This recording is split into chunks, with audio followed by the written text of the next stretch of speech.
¿Qué tal, chicos? Bienvenidos a la 15ª clase virtual de física. Hoy es viernes 24 de abril del 2020. Sean como ping-pong, no dejen de lavarse las manitas con agua y con jabón y quédense en casa. Muy bien, es momento de que hagan su comentario entre las 9 y las 9:05 de la mañana. ¿Ok? Comenzamos. Principio de superposición. Cuando se tienen más de dos cargas, se puede aplicar lo que se conoce como el principio de superposición, que nos indica que la fuerza neta o la fuerza total sobre una de las cargas se puede calcular como la suma vectorial de las fuerzas producidas por cada una de las cargas puntuales sobre la carga de interés. Como hablamos de una suma vectorial, muy probablemente van a estar involucrados ángulos y por lo tanto funciones trigonométricas, teorema de Pitágoras, sumatorias, en las que se deben considerar los sentidos de las fuerzas sobre un plano cartesiano.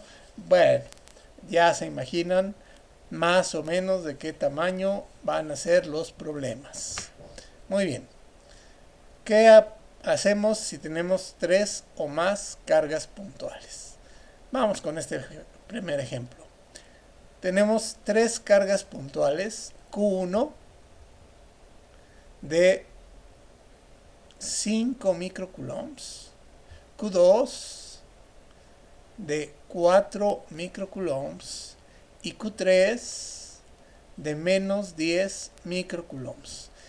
Pero estas cargas se encuentran alineadas. ¡Wow! ¡Qué suerte! Se encuentran alineadas y en reposo. La distancia entre Q1 y Q2 es 3 metros. La distancia entre Q3 y Q2 es 5 metros. Tenemos que hacer un diagrama de fuerzas y determinar el valor y la dirección de la fuerza neta resultante que actúa sobre la carga central Q2. Esta vamos a hacer de cuenta que está clavada ahí, no se va a mover, y queremos saber qué fuerza neta va a sentir por la presencia, por estar en presencia de las cargas Q1 y Q3. ¿Qué va a pasar? ¿La va a jalar Q1? ¿La va a jalar Q3? ¿O van a jalar de la misma manera y se va a quedar aquí en el centro? ¿Qué es lo que va a pasar? ¿Ok? Bueno, en el diagrama de fuerzas se deben representar las fuerzas que experimenta la carga central debido a la acción simultánea de las cargas Q1 y Q3. Para determinar la fuerza neta, debemos identificar las fuerzas que actúan sobre la carga considerada y construir un diagrama de fuerzas, un diagrama de vectores. ¿Sí? Llamaremos F12, vamos a llamar F12 a la fuerza que hay entre Q1 y Q2, por eso es el 12. ¿Sí? Y vamos a llamar F32 a la fuerza electrostática que hay entre Q3 y Q2. Por eso se llama F32. Esto va a llamar F12. ¿Sí? Bueno. Entonces, la fuerza F12 es de repulsión. ¿Por qué es de repulsión la fuerza entre Q1 y Q2? Porque Q1 es positiva y Q2 es positiva. Y ya sabemos que cargas de la misma naturaleza, del mismo signo, se repelen, ¿verdad? Es decir, es una fuerza repulsiva. Es decir, Q2 va a sentir que se mueve hacia la derecha. ¿Por qué? Porque aquí hay una fuerza que la está empujando, la está repeliendo.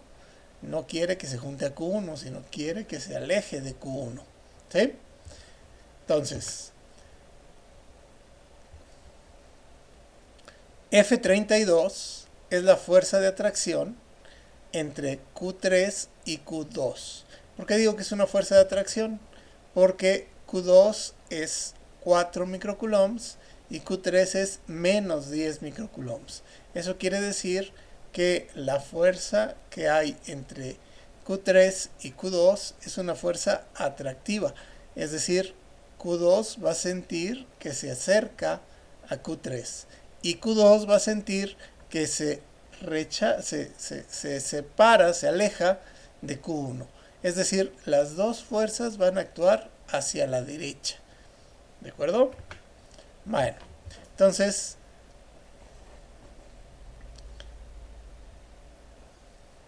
el diagrama de fuerzas quedaría de esta manera. F12 sería una fuerza, Q2 sentiría que se aleja de Q1. Y F32, Q2 siente que se acerca a Q3. ¿no? Entonces, tanto F12 como F32 van a ser hacia la derecha, que ese es el sentido positivo en el eje de las X. ¿Sí? Entonces, la magnitud de las fuerzas F12 y F32 se pueden calcular aplicando la ley de Coulomb tranquilamente, convirtiendo los microcoulombs a coulombs. La distancia está en metros, así que no hay problema. Y realizando directamente la fórmula de la ley de Coulomb. ¿Sí?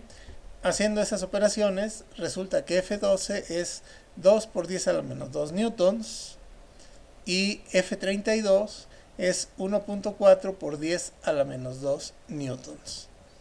¿Ok? Entonces, consideraremos únicamente la longitud de las fuerzas, la magnitud, perdón, de las fuerzas electrostáticas F12 y F32 sin importar el signo que tengan. Ya consideramos el signo al colocarlas en el diagrama de fuerzas. ¿Sí? Entonces nada más vamos a considerar que F12 y F32 apuntan hacia la derecha, por lo tanto se deben sumar.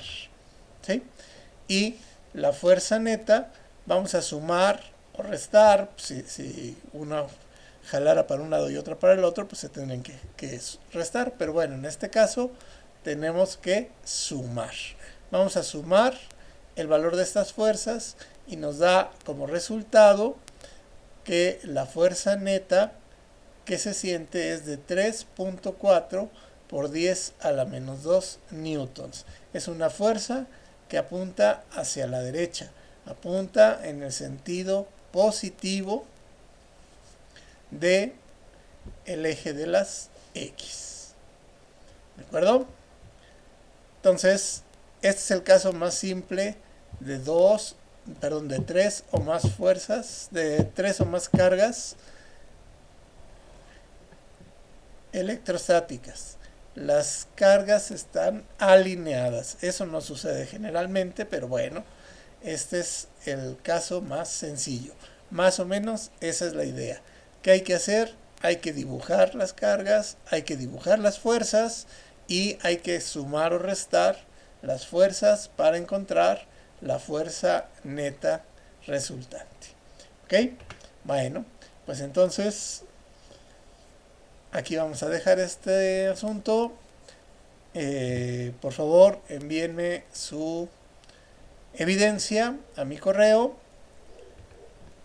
y les recuerdo que deben realizar a mano en hojas de máquina, tamaño carta, con su nombre, su grupo, su matrícula, todos los ejercicios que han ido quedando de tarea en esta semana. Esos ejercicios, junto con las hojas de asistencia que les he estado enviando, deben formarse, deben juntarse en un archivo PDF que se va a llamar sem3fis.pdf y en ese archivo, con todos sus ejercicios resueltos a mano, deberán enviarlo a mi correo antes de las 10 de la noche del domingo próximo. Este archivo, ya les había comentado en la parte de matemáticas que será parte de la llamada carpeta de experiencias y se tomará en cuenta para su tercera evaluación. De la misma manera que lo estábamos haciendo cuando teníamos clases presenciales, no es nada nuevo. ¿Sí? Entonces, cuídense mucho, disfruten su fin de semana, hagan sus tareas y quédense en casa. Gracias.